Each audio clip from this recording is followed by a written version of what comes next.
Salut à tous et à toutes, aujourd'hui je vous retrouve sur cette vidéo pour faire un tuto. Mais pas n'importe quel tuto, on va faire un anti-tuto pour vous apprendre des choses. En gros, si vous avez toujours voulu apprendre à dessiner, que vous n'avez jamais pris le temps vraiment de vous poser pour bien dessiner, pour améliorer votre trait et à la fin faire de super belles choses, ce n'est pas ici que vous apprendrez à le faire. Je vais vous montrer comment faire d'autres choses que du dessin académique. Nous, on va dessiner les vraies choses, les choses importantes.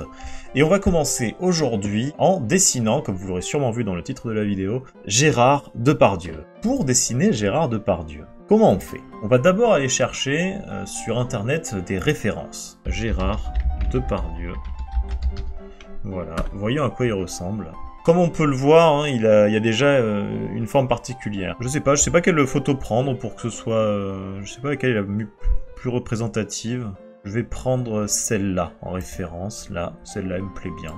On va le mettre dans un coin, comme ça. On peut voir sur la photo-référence que Gérard Depardieu est composé d'environ 2 cercles pour le visage, un ici et un là, et que la plus grande partie de son visage est située dans la partie inférieure. On va avoir donc un cercle comme ça, et un cercle un peu plus grand, j'ai l'impression, un peu comme ça. Le visage se concentrerait dans cette partie-là, et les cheveux seraient par là. Alors maintenant qu'on a fait ça, on va faire le deuxième crayonné. N'hésitez pas, hein, vous-même chez vous, à reproduire Gérard Depardieu pendant que moi-même je le dessine ici. Alors là, je commence un peu par les sourcils parce que ça va caler le reste en fait. Alors, je sais pas si vous avez vu, mais il a le milieu du visage là, c'est un peu distordu tout ça. Il a le nez qui fait cette courbe là, ouais, ça tourne comme ça.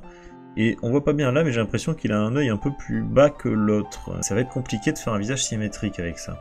Alors on va casser la symétrie, hein, tout simplement. Hein. C'est une grosse boule, hein, le nez. En particulier le sien, c'est pas pour rien qu'il a joué Cyrano. Il aurait un œil par là et un œil un peu plus au-dessus. Et il a une toute petite bouche. Il a des oreilles un peu aplaties comme ça. Il a un grand front. Ouais, ça, il a un très grand front. Une coiffure un peu en arrière comme ça. Hein. Il a des bonnes grosses cernes, des bonnes grosses joues aussi. Alors, il y a des traits qui commencent à se préciser un petit peu, là, on aperçoit des choses, mais ça ressemble toujours pas à Gérard pour l'instant. Hein. Le but du jeu, c'est quand même d'avoir un Gérard un petit peu ressemblant à la fin, quoi. La particularité, c'est qu'il a aussi une coiffure qui dépasse derrière, je pense que ça va jouer, ça. Ok, là on a une allure générale. On va reprendre ce deuxième crayonné, et on va l'améliorer un petit peu, et accentuer les traits pour reconnaître quand même le personnage. Le front, il est là. Paf, on va marquer aussi ses grosses pommettes. Et son menton, n'en parlons pas, on va le marquer encore plus. Il a des petits yeux, il a des tout petits yeux, donc on va les rétrécir un petit peu fermés, hein. Sûrement le poids des années, ou des hectolitres, ça dépend. Les sourcils, vous voyez qu'ils se relèvent un petit peu, mais ils se froncent aussi un petit peu. On va un petit peu accentuer le pif du monsieur, un petit peu, hein. La bouche va passer du coup derrière le nez, hein, parce que le nez a pris de la place, quoi. Et là, on commence un petit peu à le reconnaître, j'ai l'impression. On va lui faire sa petite coiffure fashion, là. Ses oreilles qui sont... Alors là, on les voit pas, mais je sais que si on retourne voir les références, les oreilles de Gérard, il les cache hein, souvent, mais elles ont l'air d'être grandes quand même. Un grand acteur, de grandes oreilles. J'ai envie d'accentuer encore plus son menton. On va finir par l'avoir, le GG, là. Et des petits poils sur le torse. Je pense que là, on a quelque chose. Mais il reste plus qu'à l'ancrer. Les cheveux, dans le vent. On ancre donc ce nez un peu de travers. Ses yeux quasiment fermés. Un nez qui a vu plus d'une bouteille, donc. Hein. Y a de la ressemblance, hein. Il y a de la ressemblance.